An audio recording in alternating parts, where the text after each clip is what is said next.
예, 안녕하십니까.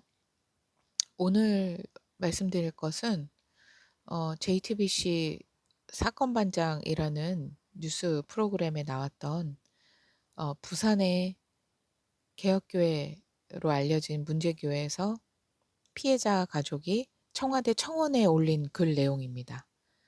이것을 이게 지금 내려졌기 때문에 더 이상 볼 수가 없기 때문에요. 그 뉴스에 나온 거는 정말 세 발의 피에 불과하고요. 그리고 지금 그 피해자 가족이 문제 목사를 고소를 진행을 하고 있는데, 그 목사 측에서 아주 여러 가지로 맞고소를 해와서 상당히 힘든 상황이라고 합니다. 그리고 그 교회 사람들은 어, 그 목사 편을 들고 있고요. 자기들도 피해자면서 말입니다. 그래서 지금 그 잘못된 이념과 믿음이 얼마나 문제가 되는지 참 통감할 수 있는 사건인데요. 이 내려진 청와대 청원에 올라간 그 글에 아주 세세한 그 이야기들이 있어서 이것을 한번 기록으로 남겨보고자 합니다. 자, 제목은 폭행학대 두 얼굴의 목사 부산 교주로부터 아이들을 구해주세요. 21년 1월 9일부터 21년 2월 8일 정도까지 이제 올라와 있던 청원 글입니다. 저희 아버지는 2011년 늦은 나이에 영도에 있는 대학교에 신학을 공부하고 있었는데, 학교 앞에 있는 교회 목사의 가르침이 참된 진리의 가르침이라고 믿게 되었습니다. 그래서 저희 가족은 2011년 6월경에 그동안 정들었던 거제도를 떠나 부산 영도로 이사해서 이 교회에 다니게 되었습니다. 이때부터 폭행과 학대가 시작되었습니다. 그러니까 이제 피해자 가족의 자녀가 쓴 글입니다. 목사는 청교도 개혁주의를 진행한다고 하면서 기성교회들은 부패하고 타락했다고 설교하였습니다. 그리고 참된 진리는 모든 것을 요구한다고 가르쳤습니다. 그래서 그 교회 교인들은 자신의 시간과 물질을 전부 다 교회와 목사에게 바치며 신앙생활하고 있고, 자신의 사유재산이 없이 전부 교회 안에서 공동체 생활을 하고 있습니다. 목사는 성경의 초대교회 모습을 자기 것을 자기 것이라고 주장하는 사람이 하나도 없는 것이라고 가르치며, 모든 교인들에게 모든 것을 함께 내놓고 공동체로 생활할 것을 가르쳤습니다. 그래서 모든 교인들은 자신의 사유재산이 하나도 없습니다. 그리고 저와 제 동생, 그리고 다른 학생들도 기존에 다니던 일반 학교를 그만두고 교회 안에서 생활하면서 교회의 여자 청년, 목사 추종자인 이 여자 청년이 선생이 되어 가르치는 미인가 대안학교에 다니게 되었습니다. 대안학교의 모든 가르침은 목사가 주관하고 있으며, 일반 세상에서의 교육보다 신앙교육이 우선이라고 가르쳤습니다. 세상의 것들은 악한 것이라고 하며, 휴대폰이 없는 것은 물론이고 인터넷과 TV를 하는 것은 상상조차 할 수 없었습니다. 모든 교인들에게는 5시 50분에 시작하는 새벽 예배와 모든 예배에 참여하도록 하였고, 예배 시간에 조금이라도 흐트러지면 혹독한 벌과 폭행으로 다루었습니다. 학생들 같은 경우에는 숙제를 하지 못하거나 공부 시간에 졸면 엄한 체벌과 금식으로 다루었습니다. 특별히 대안학교에는 현재 12살인 A라는 아이가 있는데, 3살 때 부모와 함께 교회에 왔고 4살 때부터 부모와 떨어져 교회에 맡겨졌습니다. 이 아이가 말을 듣지 않고 거짓말을 하고 예배 시간에 존다는 이유로 목사는 직접 폭행을 가했고 부모에게 폭행을 하라고 지시도 했다고 합니다. 그러다가 부모가 아이에게 사랑의 눈빛이나 정을 주면, 이제 목사가 보기에 아이에게 심하게 욕을 하지 않거나 폭행을 가하지 않으면 육신의 가족을 아직도 버리지 못했냐며 책망하였습니다. 목사는 아이 부모에게 이 악독한 아이를 지금 신앙으로 교육하지 않으면 자라서 부모를 칼로 찔러 죽일 수 있다고 부모를 협박하였습니다. 목사는 예배 시간에 졸음의 범죄는 육신의 문제가 아니라 영적인 문제라고 가르쳤습니다. 그것은 음란죄보다 더 큰 죄라고 가르쳤습니다. 이 아이가 예배 시간에 졸 때 아기 귀신이 들린 것이라고 하며 목사가 직접 체벌하기도 하고, 또 주변에 앉아 있는 다른 사람에게 아이의 머리를 때리라고 하였습니다. 그때 좀 살살 때리거나 하면 너도 맞을래? 라고 하며 더 세게 때릴 것을 강요합니다. 한 번은 목사가 가지고 있는 가스로 충전하는 일제 비비탄 총으로 아이에게 여러 차례 총을 쏘았고 또 아이가 말을 듣지 않는다는 이유로 발바닥을 잡고 수십 차례 쏘았습니다.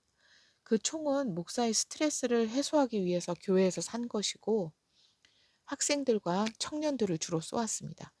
한 번 맞으면 맞은 부위가 비비탄 총알 만한 크기로 피멍이 들 정도의 위력을 가지고 있습니다. 교회 건물 안에서도 학생들과 청년들을 조준하여 쏘았으며 아이들이 그것을 피하면 목사가 등장이라고 말하면 목사의 표적이 되어야 합니다. 목사는 진정한 가족은 영적인 가족이라며 부모님을 엄마 아빠라고도 부르지도 못하게 하였습니다. 저와 제 동생은 그 교회를 탈출하고 나서야 10년 만에 엄마 아빠라고 불렀습니다. 이 안산의 그 리펜트 헤븐 교회랑 왜 이렇게 비슷하죠? 계속 읽겠습니다. 목사는 아이가 말을 듣지 않고 거짓말하고 예배 시간에 존다는 이유로 밥을 주지 말라고 하였고 몇 달 동안 거의 죽지 않을 만큼 밥은 숟가락에 평평하게 2숟가락 정도, 반찬은 약지 손톱만큼 조금씩 받으며 살았습니다. 견디다 못한 아이는 새벽 3시경 교회 냉장고에서 음식을 몰래 먹었는데 그것을 목사는 CCTV를 통해 확인하고 설교 시간에 도둑놈이라고 책망하며 야단을 치고 체벌을 가하였습니다. 이제 계속해서 이런 얘기가 나오게 되는데요. 네, 혈압에 좀 주의하시길 바라겠습니다. 아이는 10년 가까이 부모로부터 사랑을 받지 못하고 목사에게 체벌과 학대를 당하며 지금까지 교회 안에 갇혀 있습니다. 아이는 자기보다 2살 많은 형과 함께 교회를 3번 탈출하였지만 대안학교 학생들을 풀어서 아이를 찾으러 다니게 하였습니다. 그때마다 교회 내에 설치되어 있는 CCTV를 통해서 발각이 되었고 멀리 도망가지 못해서 목사에게 잡혀 다시 교회로 왔습니다. 아이는 제 동생에게 죽고 싶다는 말을 여러 번 하였고 자신이 당하고 있는 학대로 인해 몸과 마음이 너무 지쳐있는 상태입니다. 이 아이뿐만 아니라 교회 안에 있는 아이들은 자신의 부모님을 엄마 아빠라고 부르지도 못합니다. 그리고 그 교회에 있는 동안은 육신의 가족들과 교회 밖에서 식사하는 것이 금지되어 있으며 명절에도 할머니 할아버지와의 만남이 금지되어 있습니다.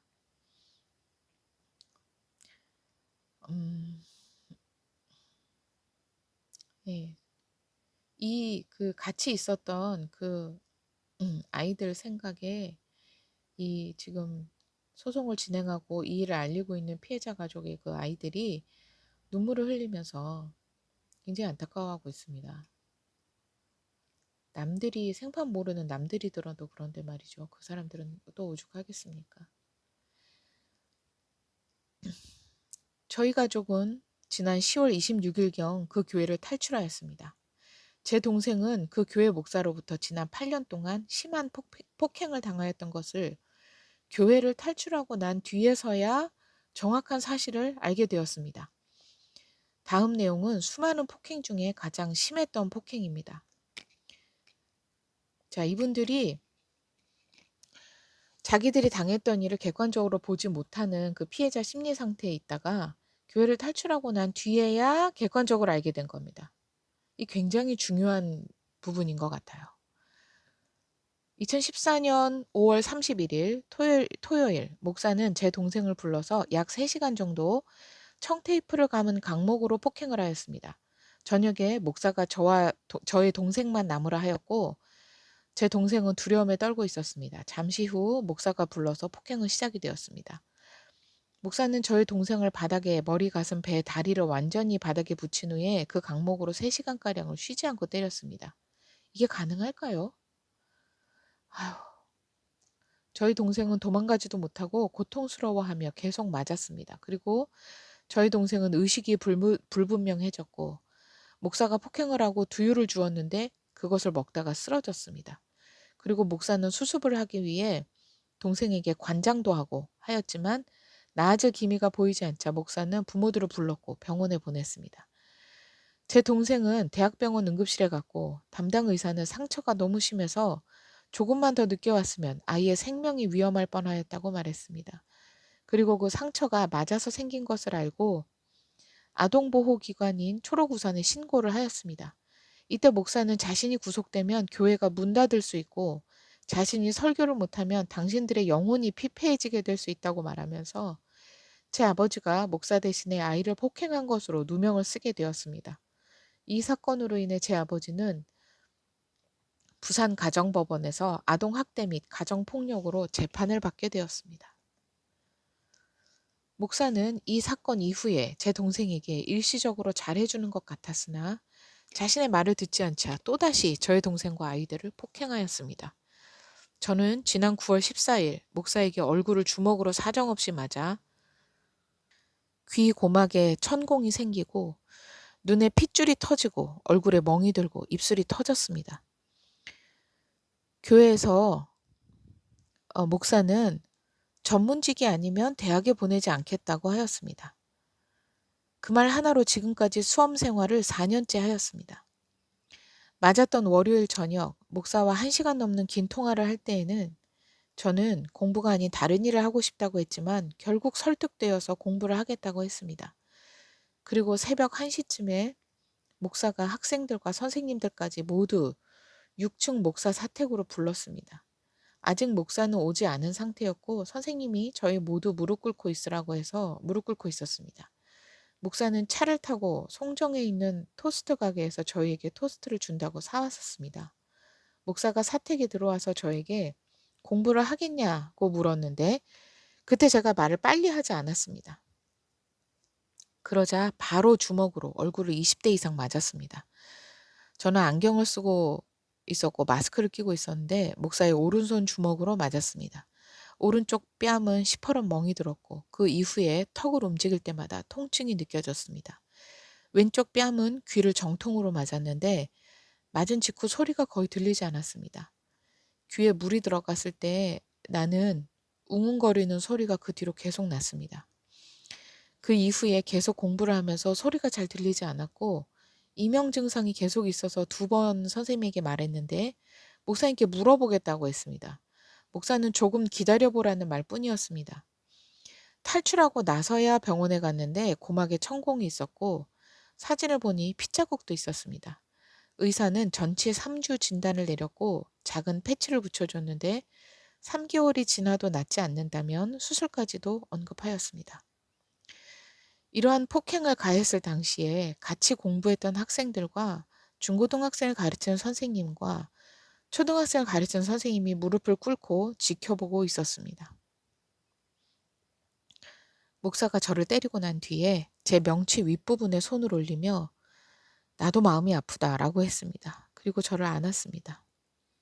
그렇게 본인 손이 멍들고 퉁퉁 부을 정도로 무자비하게 때려넣고 곧바로 울면서 저를 안으니 정말 무서웠습니다. 그리고 나서 선생님들이 돼지국밥을 차렸고 목사는 그걸 먹었고 학생들에게는 사온 토스트를 주었습니다. 그리고 저에게는 하나 더 주었습니다. 그때가 새벽 2시 30분이었고 학생들은 인사하고 먼저 내려갔습니다. 저희 가족은 정말 북한을 탈출하듯이 어렵게 그 교회를 나올 수가 있었습니다. 처음에는 아빠가 먼저 탈출하였고 뒤에 엄마와 저희를 데리고 탈출하였습니다. 그렇게 나오고 나서도 저와 제 동생은 그 교회에서 청소년 시기를 다 보냈고 그 교회 안이 저희에겐 사회였고 나라였기 때문에 그 교회 목사의 말과 가르침에 세뇌되어 있었습니다. 그 교회를 나오고 나서야 휴대폰을 만들었는데 너무나도 혼란스러워 그 교회 목사에게 3주 동안 연락을 하며 지냈습니다. 탈출한 뒤에도 그 교회 목사와 연락을 했다는 거예요. 그러던 중 다른 사람들의 객관적인 이야기를 들어보니 그 교회의 실체를 보게 되었습니다. 그리고 목사는 제게 부모님이 다른 사람을 만나서 뭐라고 말하는지 녹음해서 보내라고까지 하며 저를 이용하였습니다. 아직도 그 교회 안에 있는 많은 아이들을 생각하면 마음이 너무 아픕니다. 그 아이들에게는 어떠한 자유도 없습니다. 학교 갈 수 있는 자유도 없고 휴대폰과 인터넷을 할 수 있는 자유도 없고 엄마 아빠라고 부를 수 있는 자유도 없으며 다른 여러 친구들을 만나서 함께 놀 수 있는 자유도 없습니다. 그리고 교회 안에서는 혼자 다니는 것이 금지되어 있습니다. 화장실도 같이 가야 하고 샤워도 같이 해야 하고 이동하는 것도 꼭 같이 다녀야 합니다. 만약 혼자 다니거나 교회 밖을 산책하다가 목사에게 적발이 되면 바로 뺨을 맞습니다. 한 번은 한 학생이 몰래 침낭 속에서 휴대폰을 보고 있다가 목사에게 적발되어서 목사가 침낭 속에 있는 아이의 얼굴을 발로 밟아 쌍코피가 난 적이 있습니다. 그리고 또 몰래 휴대폰으로 음악을 듣다가 들켜서 목사에게 끌려가 2시간 정도 심하게 체벌받아서 온몸이 멍으로 가득한 것을 제 동생이 보았다고 합니다. 어서 빨리 이 아이들도 엄마 아빠의 품에서 따뜻하게 사랑을 받으며 엄마 아빠라고 부르며 가족들과 함께 행복하게 살았으면 좋겠습니다. 그리고 학교도 다니고 자신이 원하는 공부도 하며 자신의 꿈과 희망을 마음껏 펼치는 그런 인생을 살아갈 수 있도록 아이들을 이런 교회를 운영하는 목사로부터 벗어나게 도와주세요. 이런 악한 목사에게 구속영장이 청구되었지만 판사로부터 기각되었습니다. 목사가 처벌받도록 도와주세요.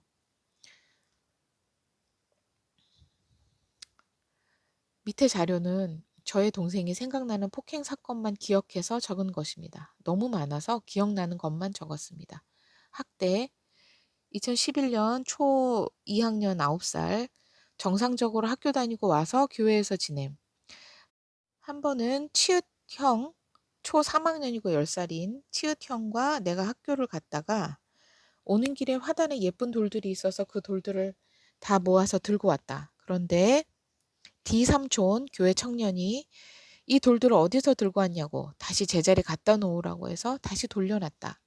그리고 D삼촌이 우리에게 굉장히 두꺼운 책을 들고 무릎 꿇고 앉아 몇 시간 벌을 받게 했다. 또 한 번은 무슨 이유였는지 기억은 나지 않지만 C형과 내가 D삼촌한테 발로 배차임을 당했다. 그리고 넘어지면 일어서서 다시 맞고 계속 이렇게 하다가 옆에 있던 A삼촌, 지금은 교회를 나갔는데 A삼촌이 계속 말려서 그만두었다. 2012년 초 3학년 때고요. 공부방 시작, 학교를 다니면서 이때부터 예배 시간에 졸면 벌 서고 맞고 했다. 한 번은 내가 예배 시간에 졸아서 몇 시간 벌 서고 목사에게 엄청 맞고 맞다가 얼굴에 피가 터졌는데 그 피가 목사 이불에 튀었는데 그걸 갑자기 닫고 더 때리다가 말로 하면서 아이스 브레이커를 하나 줬다. 그리고 다시 때렸다. 이걸 다 해서 2시간 정도. 또 한 번은 장난으로 학교 선생님 차에다 모래를 던져서 반성문을 10장 정도 썼다. 이 당시에는 목사가 라식을 하고 난 뒤여서 눈을 거의 뜨지 못해서 때리지 못한 것이다. 초 4학년 때인 2013년에는 5월 달에 홈스쿨링을 시작하는데요. 이때도 마찬가지로 내가 예배 시간에 졸면 몇 시간 동안 벌서고 맞았다. 내가 숙제를 빨리 안 해서 B 선생님이 시켜서 대가리 박아도 많이 하고 벌도 정말 많이 받았다. 너무 많이 받아서 정확한 날짜는 모르지만 정말 많이 맞고 벌 섰다. 그래서 내 머리에 진물이 나오고 굳고 계속 이런 걸 반복하면서 돌머리가 되었고 머리박가 한 부분이 돌출이 됐다. 한 번은 D삼촌이 나보고 엎드려 뻗쳐하게 하고 그 상태로 몇 시간 동안 있었다. 그리고 자세가 흔들리면 짓밟아 버린다고 협박도 했다. 한 번은 뭐 때문이었는지 기억도 안 나는데 목사가 나에게 악기 소금을 가지고 엉덩이가 피가 터지도록 때렸다. 그래서 팬티가 피로 다 젖었다. 그리고 나보고 씻고 오라고 하고 와서 약을 발라주었다. 그리고 병원에는 전혀 가지 않았다. 한 번은 또 무슨 이유였는지 기억은 안 나지만 내가 목사에게 빗으로 얼굴을 안타를 당했다. 그래서 완전 피떡이 됐다. 빗의 자국이 얼굴 전체에 다 나 있었다. 그런데 중요한 건 다음날 학교를 갔는데 목사님이 아빠가 했다고 하라고 해서 가서 아빠가 했다고 했다. 학교 보건소에서 완전 난리가 났다. 그래서 아빠는 학교에 불려가서 선생님이랑 이야기하고 아빠가 빌어서 간신히 문제없이 하도록 해서 해결됐다. 1, 2월인데 이형은 이때는 홈스쿨링을 하지 않았던 초 6학년 형이랍니다. 이 형이 이날 수업도 빨리 마쳐서 친구들이랑 놀다가 헌금을 안 하고 모아놓은 돈을 가지고 친구들과 햄버거도 사 먹고 공부방 여기 그 아파트 동호수가 있는데요. 공부방으로 돌아왔다. 그때 B 선생님이 오자마자 바로 이 이형을 두들겨 팼다. 방 안에서 패서 어떻게 맞았는지는 모르겠지만 한 2시간 맞은 것 같다. 그리고 너무 심해서 병원에 갔다. 그러니까 이 친구도 지금 피해자인데 나오지 않는 것 같아요. 초 5학년인 2014년 4월 달에 그 공부방 아파트에 있던 공부방이 교회 상가로 이사. 5월 31일 토요일 저녁에 저녁밥을 먹고 있는데 목사님이 너는 이름을 부르면서 니는 내려가지 말고 남아있어 라고 했다. 나는 너무 무서워 화장실에 똥을 싸며 울다가 잠들었다. 그리고 목사가 나를 찾았다. 그리고 그때부터 형제 방바닥에서 완전히 엎드려서, 그러니까 남자아이들 쓰는 방인 거죠. 가슴, 배, 다리 다 땅에 붙인 상태에서 강목에 청테이프 말린 것으로 엉덩이부터 종아리까지 한 3시간 맞았다. 그리고 이 목사님이 두유를 줬는데 내가 그걸 마시다가 정신을 잃고 쓰러지면서 문에 박았다. 그래서 목사님이 지나가다가 소리를 듣고 들어와 보니 내가 쓰러져 있던 것이다. 그리고 내가 방바닥에다가 엄청난 양의 토를 했다. 그때부터 정신이 오락가락했다. 이렇게 심각해지니까 목사님이 관장하고 엄마 아빠 보고 타오라 했다. 그때 나는 계속 쓰러졌다. 그리고 목사님이 병원에 가라 해서 차에 타러 가는 중에 엄마 아빠 등에 엎혀서 또 토를 했다. 그리고 병원 가는 중에 엄마와 F 집사님이 내 발과 손을 풀어주셨다. 그리고 잠들었다. 아빠 말로는 이때 응급실에 실려갔다고 한다. 다음날 아침에 내가 일어났다. 내 주변에 목사님과 집사님들과 엄마 아빠가 앉아 있었다. 그리고 그날 중에 오줌을 쌌는데 피색도 아니고 완전 검은색의 오줌이 나왔다. 싸는데 고추가 너무 아파서 소리를 지르며 울었다. 엄마도 보았다. 그리고 의사들도 보고 깜짝 놀랐고 고추 안에 줄 같은 걸 넣었는데 그것도 너무 아파서 소리를 질렀다. 근데 엄마 아빠도 나도 그때는 그 교회도 아닌 곳을 교회를 지켜야 한다며 목사님이 때렸는데 아빠가 때린 것으로 했다. 그래서 아빠가 법원에 가서 재판도 받고 봉사활동도 하고 다 덮어썼다. 경찰에서 조사받고 할 때도 나는 그 목사님과 짜서 다 거짓말로 진술을 했다. 초 6학년인 2015년입니다. 이 해는 근신기간을 했다. 이때는 거의 하루 종일 앉아서 성경 필사하는 것만 하고 다른 것을 하지 않았다. 이때도 밥을 제대로 먹지 못하였고 정신적 스트레스로 너무 힘들어서 나는 돈을 훔쳐서 몰래 과자를 사 먹고 했다. 그리고 들키면 엄청 혼나고 몇 시간씩 벌 쏘고 맞고 했다. 한 번은 이때 목사가 고양이 사료를 가지고 와서 나보고 먹으라고 했다. 그때 나는 너무 배가 고픈 나머지 먹었고 목사가 나보고 냐옹냐옹 하라고 해서 나는 너무 무섭고 두려워 그렇게 했다. 이 근신기간이 9월 달쯤에 끝이 났고 이 당시에 이 형도 D 삼촌에게 그 B 선생님께 잘못을 해서 시기 고치는 미니 망치를 가지고 머리를 계속 두들겨 맞았다. 그래서 맞다가 이 형이 밖으로 도망쳤다. 그 교습소 안에서 일어난 일인데 교습소 밖으로 뛰쳐나거니 앞에 목사님이 딱 있었다. 그래서 그때는 목사가 나가는 길이었기에 그냥 말로만 몇 마디 하고 다시 들어갔다. 그리고 이후에 이 형이 B 선생님한테 말을 잘 듣고 삐껴서 가스를 막 먹이려고 했다. 그래서 이 형도 반항하다가 그냥 끝이 났다.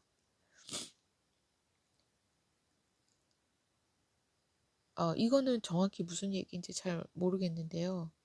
예, 그 아이가 작성한 글이라서 좀 그런 것도 있는 것 같습니다. 중1 때인 2016년 이 해에는 쥐와 함께 근신기간을 받았는데 중1짜리인 나도 쥐와 같이 식단도 배급받았다. 그것도 한 번에 한 끼에 쇠숟가락으로 매우 평평하게 2숟갈, 반찬 한 조각씩 정도 주고 끝을 냈다. 정신적 스트레스와 배고픔에 시달려서 새벽에 먹다가 걸리면 더 혼나고 개무시당하고 그런 쓰레기만도 못한 취급을 받았다. 그리고 한동안은 쥐와 함께 교습소 창고, 짐으로 가득 차서 책상과 의자가 있고 거기서 사람이 2명 힘들게 앉을 수 있을 정도의 공간밖에 되지 않는 그 창고에 갇혀서 살았는데 거기서 한번 쥐가 화장실에 가고 싶다고 했다. 근데 보내주지 않았다. 대변을 싸고 싶다고 해서 여러 번 말했는데 보내주지 않아. 쥐 보고 종이 위에 싸라고 하고 덮어서 숨겨놨다. 그런데 그 냄새가 밖에까지 나자 B 선생님이 와서 쌌냐라고 물었다. 그렇다 하니 어, 쥐와 내 얼굴에 똥을 묻혔다. 양쪽으로. 그리고 그 상태로 몇 시간 있다가 점심시간에 다 되어서 올라갔다. 그때는 볼에 똥이 다 굳어서 완전 붙어 있었다. 중2 때인 2017년. 이때는 C형과 내가 근신을 했는데 그때는 정말 아무것도 안 하고 그냥 하루 종일 앉아만 있었다. 미칠 것 같았다. 그리고 나중에는 목사님이 반성문을 50장 쓰라고 했다. 내가 쓰다가 26장 정도밖에 못 쓰고 C형은 35장 정도 썼는데 내가 쓴 반성문을 내 눈앞에서 작두로 다 잘라버렸다. 그리고 또 빨리 쓰지 않으면 내 손모가지도 잘라버린다고 했다.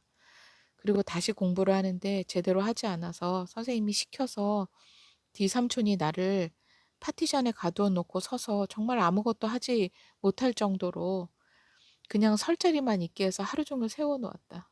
그리고 그 파티션도 케이블 타이로 완전 꽁꽁 묶어 놓고 밑에는 아령을 매달아 놓아서 흔들리지 않도록 고정시켜 놓았다. 이 상태로 한 3일 동안 세워 놓았는데 잘 때 빼고 사실 그 서 있는 상태로도 잠이 들기도 했다. 정말 파티션을 다 찢어버리고 싶었다. B 선생님이 내가 숙제를 잘하지 않으면 몇 시간씩 오토바이라는 벌을 세우고 했다. 또 이 형이 무슨 이유였는지 기억은 나지 않지만 잘못해서 목사가 기도실에서 이 형을 패다가 이 형이 기절을 했다. 그러자 목사가 이 새끼 기절한 척하네 하며 더 두들겨 팼다고 한다. H와 11살 H와 9살 I라는 아이가 첫 번째 탈출해서 해운대까지 갔는데 거기서 잡혔다. 중3 때인 2018년 J와 I는 진짜 별거 아닌 잘못을 해도 예를 들어 표정이 무표정이던가 공부를 열심히 안 하다던가 대답을 똑바로 하지 않는다던가 이러면 그냥 바로 오토바이라는 벌을 하루 종일 세우고 했다.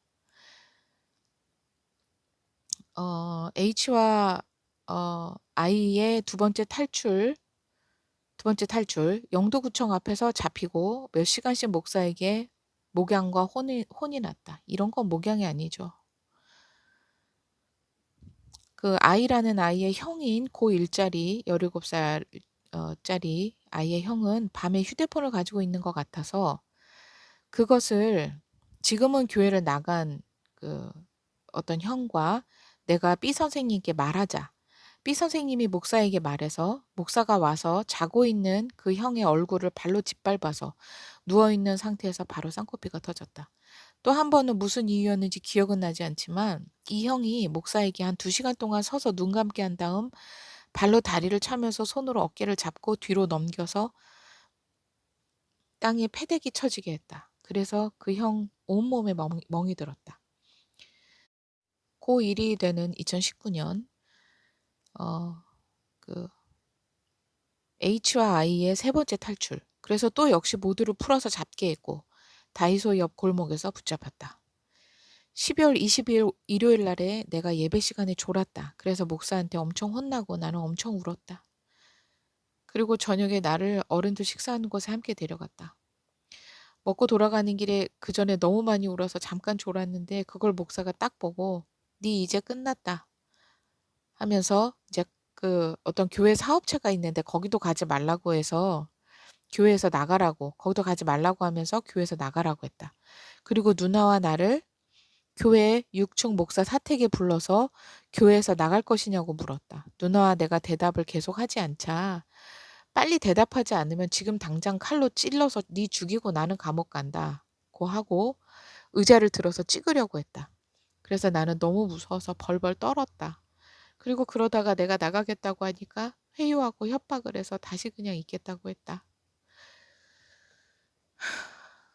정말 읽기가 힘드네요. 고2인 2020년 올해 초 교회에 K 형제와 P 자매가 서로 약간의 호감이 가는 말들을 주고받고 문자를 주고받았다. 이 사실이 드러나자 목사가 두 사람을 몇 시간씩 목양하며 뭐라 하고 다 모아서 이제부터 남자든 여자든 누구든지 혼자 돌아다니면 내 손에 죽을 줄 알아라 하고 내가 그냥 동네 깡패가 아니었다는 걸 알게 될 거다라고 했다. 2020년 10월 26일 월요일에 엄마와 아빠가 우리를 데리고 나왔을 때 목사는 우리를 따라와서 마지막으로 인사를 하겠다며 우리를 차에 불렀다. 그리고 마음을 사로잡는 소리를 할 줄 알았는데 녹음을 하겠다더니 2014년에 그 거대한 사건을 거짓말로 진술하라는 것이었다. 나는 그 당시의 상황과 일들이 정확하게 기억이 나는데 강압적인 말과 분위기로 인해 나는 거기서 거짓을 진술할 수밖에 없었다. 그리고 위선자가 나간다든가 무슨 일만 터지면 그때 그 사건을 꺼내서 확인을 했는데 이번에는 아예 거짓말로 진술을 하게 시켰다. 그래서 강압에 의해 거짓말로 녹음이 된 자료를 김 목사님은 가지고 있다. 네, 여기까지가 기록이고요. 그리고 이제 이 청와대 청원 링크에는 그 다음이나 이런 데 뉴스에 나왔던 그 교회 목사의 만행과 그리고 이제 6살 아이의 의문사 그리고 유튜브에 나왔던 뉴스 그런 것들이 이제 청원 그 링크에 달려 있었습니다. 제가 읽으면서 정인이 사건 못지않게 굉장히 분노하며 읽지 않을 수 없었던 그런 내용들입니다. 그리고 이제 이 글에 적나라하게 나와 있듯이 피해자의 심리 상태를 우리는 좀 봐야 합니다. 왜 그 교회에서 사람들이 피해자임에도 불구하고 나오지 않고 있는지 그런 걸 좀 이해를 해 볼 수 있어야 하고요. 그럼에도 불구하고 그 사람들이 나와서 증언을 하고 뭉쳐야 일이 해결될 수 있는 것이죠. 이 일을 위해서 여러분들의 많은 기도를 부탁드리고 싶습니다. 감사합니다.